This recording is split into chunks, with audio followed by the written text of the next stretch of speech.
discuss about glycolysis versus gluconeogenesis. Here we will discuss about what is the difference between glycolysis and gluconeogenesis. Most of the case we skip the differences between glycolysis versus gluconeogenesis.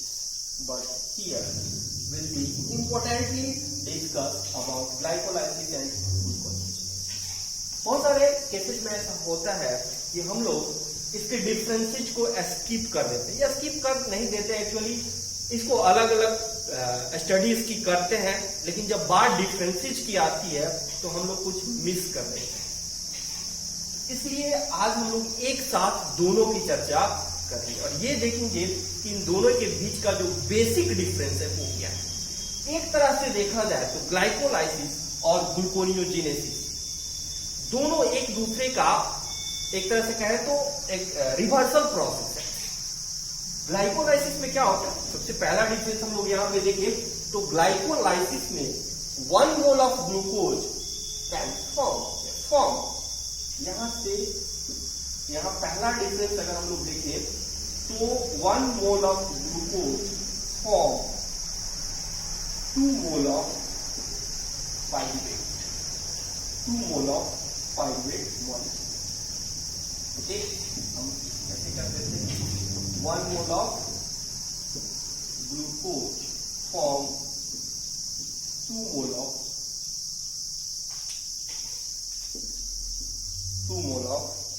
pyruvate. But in case of gluconeogenesis,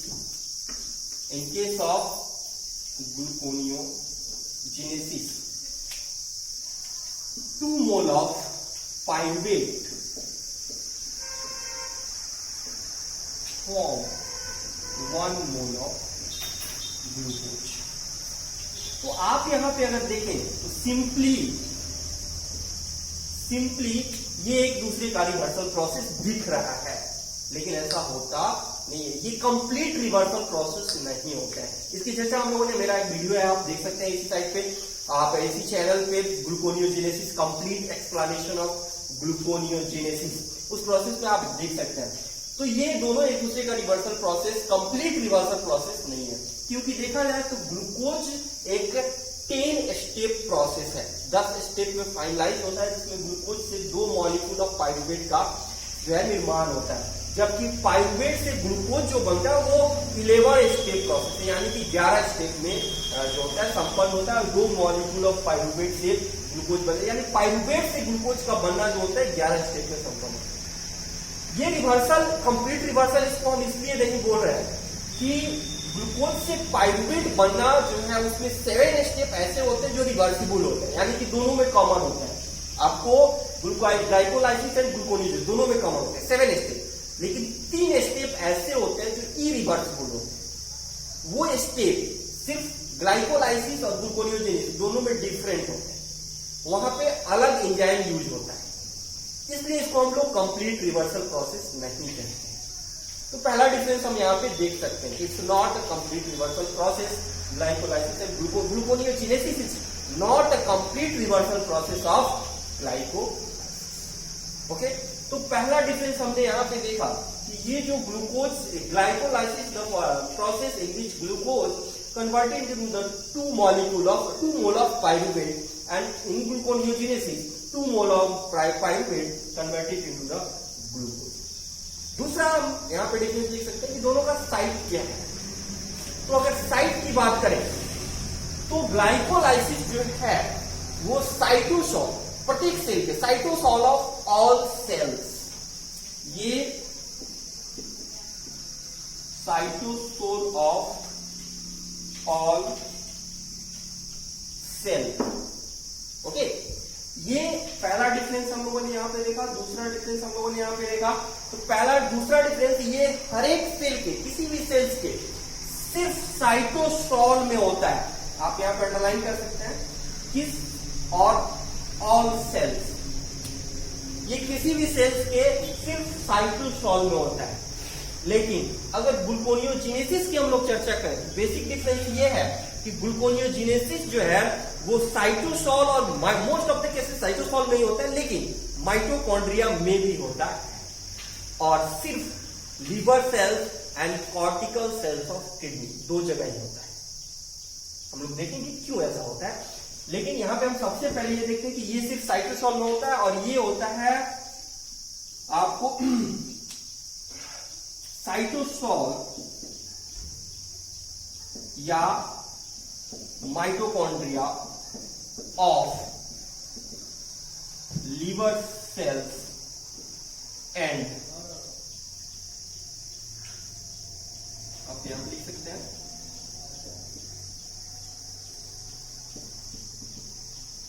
cortical cells of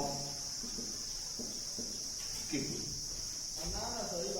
तो यहां पे आप जो है वो आप basic difference, दो basic difference आपने यहां पे देखा कि ये साइटोसोल आप अंडरलाइन कर सकते हैं, साइटोसोल और माइटोकॉन्ड्रिया दोनों में होता है और सिर्फ लीवर सेल्स और cortical cells of kidney, cortical cells of kidney. तो बेसिक डिफरेंस ये है कि ये साइटोसोल में ही सिर्फ होता है और ये ग्लूकोनियोजेनेसिस जो है वो साइटोसोल और माइटोकॉन्ड्रिया दोनों में होता है, लेकिन लीवर सिर्फ लीवर सेल्स और आपको कॉर्टिकल सेल्स ऑफ किडनी। क्यों ऐसा क्यों होता है कि ये सिर्फ लीवर सेल्स और किडनी सेल्स दोनों में ही होता है?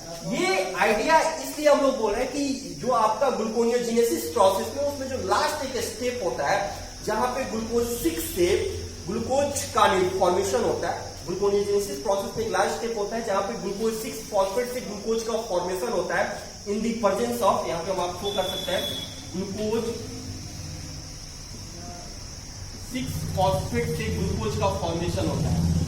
Final step in gluconeogenesis in the presence of glucose 6 phosphatase, glucose 6 phosphatase that can जो आपको ग्लूकोज 6 फॉस्फेट से फॉस्फेट को रिमूव करे। तो यहां पे ये जो ग्लूकोज 6 फॉस्फेटेज है वो सिर्फ आपको लिवर सेल्स और कॉर्टिकल सेल्स ऑफ किडनी में ही पाई जाती है। ग्लूकोज 6 फॉस्फेटेज जो है वो सिर्फ लिवर सेल्स और kidney cortical cells of kidney में ही पाई जाती है। इसीलिए ग्लूकोनियोजेनेसिस जो होता है वो लिमिटेड होता है सिर्फ लिवर सेल्स और कॉर्टिकल सेल्स ऑफ किडनी तक ही, लेकिन ये जो सेल्स है वो लगभग सारे cells, almost all cells of body, cytosols of all cells of body. तो ये दूसरा साइट के बेसिस पे हमने देखा कि दूसरा डिफरेंस आपने देखा कि ये साइटोसोल है, cytosol mitochondria liver of cortical, ये सारे सेल्स में साइट के बेसिस पे दूसरा डिफरेंस हमने देखा। तीसरा डिफरेंस हम लोग ये देख सकते हैं कि अभी हम लोगों ने चर्चा की कि 4 है जो ये 10 स्टेप प्रोसेस है जबकि ये 11 स्टेप प्रोसेस है, वो हमने चर्चा की कि कौन से एंजाइम जो होते हैं वो अनकॉमन होते हैं दोनों में। इसमें वो हम लोग यहाँ पे एंजाइम के बेसिस पे जो तीसरा डिफरेंस है वो एंजाइम के बेसिस पे हम लोग यहाँ पे देख सकते हैं। तो पहला जो एंजाइम होता है जो सिर्फ ग्लाइकोलिसिस में शामिल होता है, इसमें शामिल नहीं होता है, वो होता है आपको हम यहाँ पे लिख रहे हैं हेक्सोकाइनेज। दूसरा जो एंजाइम होता है फॉस्फोफ्रुक्टोकाइनेज 1 और तीसरा जो एंजाइम होता है वो होता है पाइरुवेट काइनेज। ओके, तो ये हम यहां पे ए, बी और सी लिख सकते हैं। ये जो एंजाइम होते हैं एक तरह से देखा जाए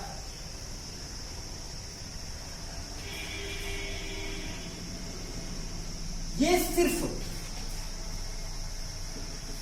ओनली इन ग्लाइकोलाइसिस, ये तीनों एंजाइम जो होते हैं hexokinase, phosphofructokinase and pyruvate kinase, ये जो सिर्फ एंजाइम होते हैं ये सिर्फ ग्लाइकोलाइसिस में इन्वॉल्व होते हैं। बाकी 7 जो होते हैं इन 3 के अलावा बाकी 7 एंजाइम जो होते हैं जो ग्लाइकोलाइसिस में इन्वॉल्व होते हैं वो दोनों में होते हैं, ग्लूकोनियोजेनेसिस एंड ग्लाइकोलाइसिस। बट ये 3 जो बेसिक डिफरेंस दिखाते हैं रिवर्सिबल में वो ग्लूकोनियोजेनेसिस वो सिर्फ ग्लाइकोलाइसिस में प्रेजेंट होते हैं, ग्लूकोनियोजेनेसिस में एब्सेंट होते हैं। ओके, अब इनके जगह पे ग्लूकोनियोजेनेसिस में कौन कौन सा एंजाइम आता है वो हम लोग देख लेते हैं। तो यहाँ पे जो बेसिक डिफरेंस आता है इनके बीच जो आप डिफरेंस, तीसरा डिफरेंस आप देख सकते हैं एंजाइम के बेसिस पे। तो ग्लूकोनियोजेनेसिस में हेक्सोकाइनेज की जगह पे जो रिवर्सिबल प्रोसेस होता है वहां पे आता है ग्लूकोज 6 फॉस्फेटेज। तो यहां पे हेक्सोकाइनेज जो है, हम यहां पे देख सकते हैं कि ग्लाइकोलाइसिस प्रोसेस में हेक्सोकाइनेज जो है वो ग्लूकोज को ग्लूकोज 6 फॉस्फेट में कन्वर्ट करता है। ओके, जबकि ग्लूकोनियोजेनेसिस प्रोसेस में इस जगह पे जो एंजाइम इन्वॉल्व होता है ग्लूकोज 6 फॉस्फेटेज, ये रिवर्सिबल रिएक्शन शो कर, सॉरी मतलब उसका उल्टा रिएक्शन शो करता है और ये बना देता है ग्लूकोज 6 फॉस्फेट से ग्लूकोज, जिसकी चर्चा अभी हम लोगों ने की।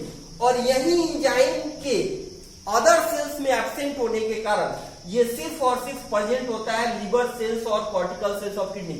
ये एंजाइम ग्लूकोज 6 फॉस्फेटेज सिर्फ प्रेजेंट होता है लिवर सेल्स और कॉर्टिकल सेल्स ऑफ किडनी।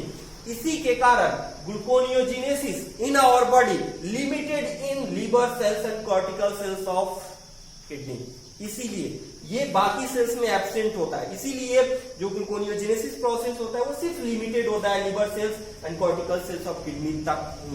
जो दूसरा एंजाइम होता है जैसे फॉस्फोफ्रुक्टोकाइनेज, फॉस्फोफ्रुक्टोकाइनेज के जगह पे ग्लूकोनियोजेनेसिस प्रोसेस में जो एंजाइम आता है ये हो गया, मान लेते हैं यहाँ पे जैसे ए यहाँ था, ए फिर बी, ये दूसरा फॉस्फोफ्रुक्टोकाइनेज की जगह पाता है 1,6 बिस फॉस्फेटेज, 1,6 बिस फॉस्फेटेज फॉस्फोफ्रुक्टोकाइनेज की जगह पर। ग्लाइकोलाइसिस प्रोसेस में यूज होता है फॉस्फोफ्रुक्टोकाइनेज, लेकिन उल्टा, ठीक उसका उल्टा, ये कन्वर्ट करता है फ्रुक्टोज 6 फॉस्फेट को फ्रुक्टोज 1,6 बिस फॉस्फेट में, फॉस्फोफ्रुक्टोकाइनेज, जबकि ये फ्रुक्टोज 1,6 बिस फॉस्फेट को फ्रुक्टोज 6 फॉस्फेट में कन्वर्ट कर देता है।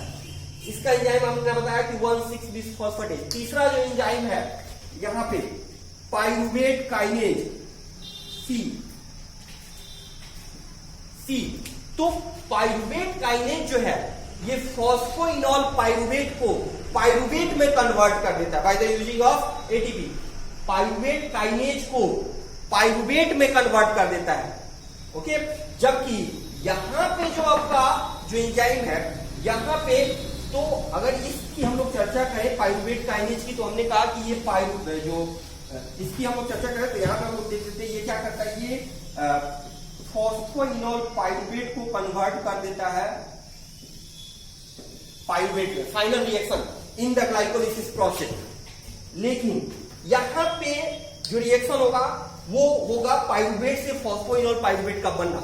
लेकिन जब पाइरुवेट से फॉस्फोइनॉल पाइरुवेट बनता है तो वहां पे एक इंटरमीडिएट मॉलिक्यूल भी बनता है जो कहा जाता है ऑक्सैलो एसीटेट। ऑक्सैलो एसीटेट क्या कहा जाता है, ऑक्सैलो एसीटेट। तो यहां पे यानी कि जो अब अगर यहां पे हम लोग देखें तो ये 3 स्टेप हो सकता है।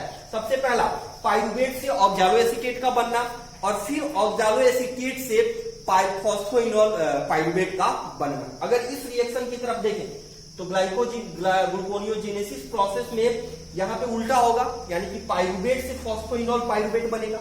तो इस दौरान एक इंटरमीडिएट मॉलिक्यूल भी बनता है जो ऑक्सैलो एसीटेट। तो यहां पे अगर हम लोग देखें तो तीसरा जो हमारा एंजाइम होता है वो होता है पाइरुवेट कार्बोक्सिलेज। ये पाइरुवेट कार्बोक्सिलेज करता क्या है, यहां पे हम लोग शो कर सकते हैं। ये पाइरुवेट कार्बोक्सिलेज क्या करता है, पाइरुवेट को कन्वर्ट कर देता है आपको ऑक्सैलो एसीटेट में। ओके, फिर चौथा एंजाइम जिसकी हम लोगों ने चर्चा की कि यहाँ पे 11 स्टेप्स होते हैं, एक स्टेप्स यहाँ पे बढ़ जाता है क्योंकि यहाँ पे एक इंटरमीडिएट मॉलिक्यूल आ जाता है ऑक्सैलो एसीटेट जो यहाँ पे एब्सेंट होता है। डिफरेंस आप ये भी बता सकते हैं। तो चौथा एंजाइम जो हमारा यहाँ पे होता है यानी कि डी, जो बेसिक डिफरेंस दिखा होता है, ये होता है आपको फॉस्फोइनॉल पाइरुवेट कार्बोक्सीकाइनेज।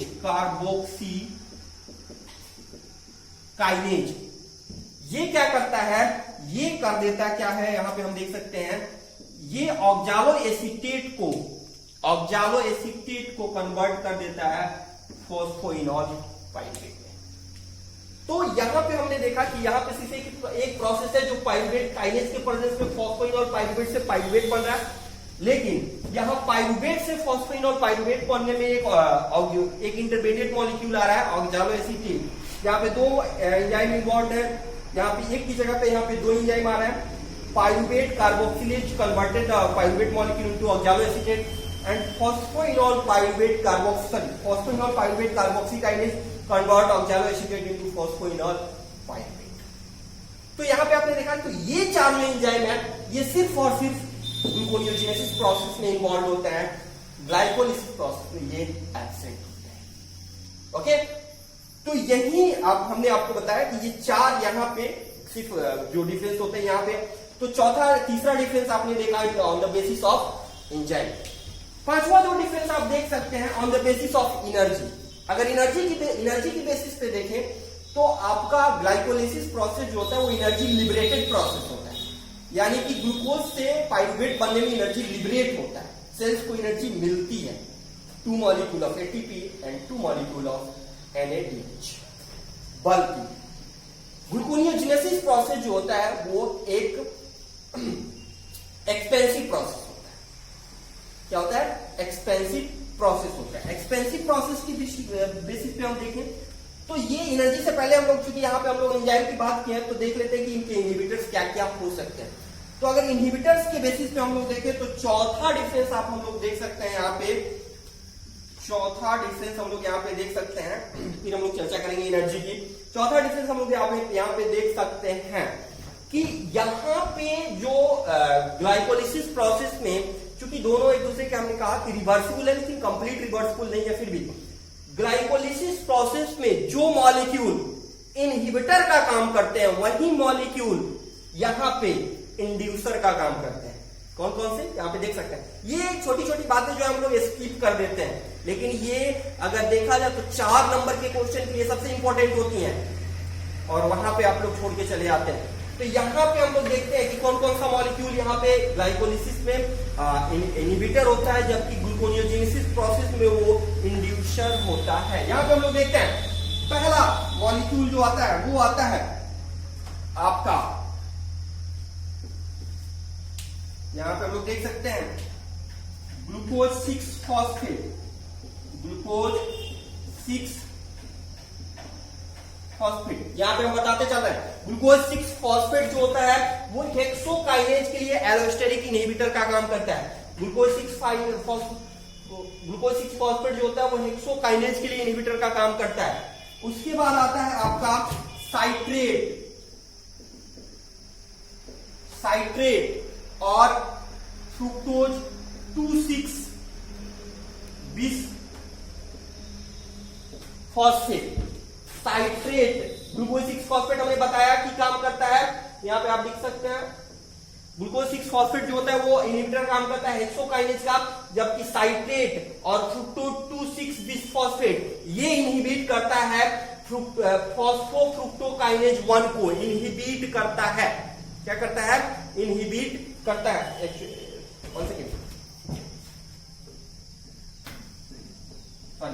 साइट्रेट जो होता है वो फॉस्फोफ्रुक्टोकाइनेज को इनहिबिट करता है।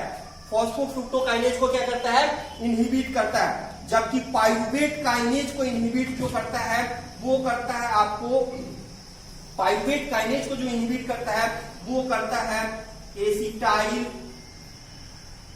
Coenzyme A. Acetyl coenzyme A जो होता है वो इनहिबिट करता है आपको, वो इनहिबिट करता है, एसिटाइल कोएंजाइम जो है वो इनहिबिट करता है पाइरुवेट काइनेज को इनहिबिट करता है। पाइरुवेट काइनेज को इनहिबिट करता है। तो ये जो इनहिबिटर यहाँ पे, ये तीनों मॉलिक्यूल जो इनहिबिटर का काम करते हैं ग्लाइकोलाइसिस के लिए, वही यहाँ पे इंड्यूसर का काम। तो यहाँ पे हम लोग लिख सकते हैं इनहिबिटर, जबकि वही मॉलिक्यूल यहाँ पे अगर देखें तो इनहिबिटर के बेसिस पे चौथा डिफरेंस हम लोग यहाँ पे देख सकते हैं। पहला ग्लूकोज 6 फॉस्फेट, ग्लूकोज 6 फॉस्फेट ये प्रमोट करता है ग्लूकोज 6 फॉस्फेटेज को to convert into the glucose molecule. दूसरा मॉलिक्यूल आपका साइट्रेट, साइट्रेट मॉलिक्यूल 1,6-बिस फॉस्फेटेज को एक्टिवेट करता है। साइट्रेट मॉलिक्यूल जो होता है 1,6-बिस फॉस्फेट को एक्टिवेट करता है, जबकि एसिटाइल कोएंजाइम ये इंड्यूस करता है ये दो मॉलिक्यूल को जो पाइरुवेट से फॉस्फोइनोल पाइरुवेट बनाते हैं। तो ये act as a inducer molecule, act as a inducer molecule. तो यहां पे आपने देखा कि जो मॉलिक्यूल यहां पे इनहिबिटर का काम कर रहे थे, वही मॉलिक्यूल इस प्रोसेस में एक्टिवेटर यानी कि इंड्यूसर का काम करते हैं। ओके, यानी कि जो मॉलिक्यूल ग्लूकोज से पाइरुवेट बनने की प्रक्रिया को रोक रहे हैं, वही मॉलिक्यूल यहाँ पे पाइरुवेट से ग्लूकोज बनने की प्रक्रिया को प्रमोट कर रहे हैं, इंड्यूस कर रहे हैं। तो यहाँ पे 4 बेसिक डिफरेंस आपने देखी। ओके, 5वां बेसिक डिफरेंस अभी हम लोगों ने चर्चा की, जैसे एनर्जी के बेसिस पे। एनर्जी की बेसिस पे देखें तो एनर्जी की बेसिस पे ग्लूकोज से यानी कि ग्लाइकोलाइसिस प्रोसेस जो होता है वो एनर्जी लिबरेटिंग प्रोसेस होता है, जबकि ग्लूकोनियोजेनेसिस प्रोसेस जो होता है वो एक्सपेंसिव प्रोसेस होता है। एक्सपेंसिव यहाँ पे हम लोग देख सकते हैं, इसको हम लोग मिटा रहे हैं यहाँ पे। अगर एनर्जी की दृष्टिकोण से हम लोग देखें, एनर्जी की बेसिस पे देखें,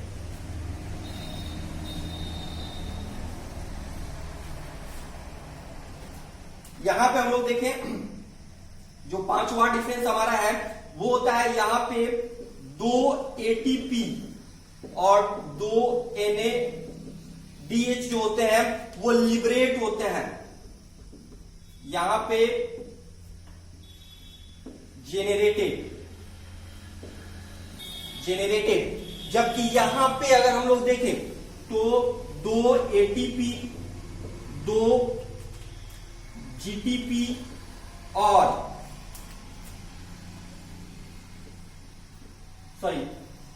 2 GTP 4 ATP और 2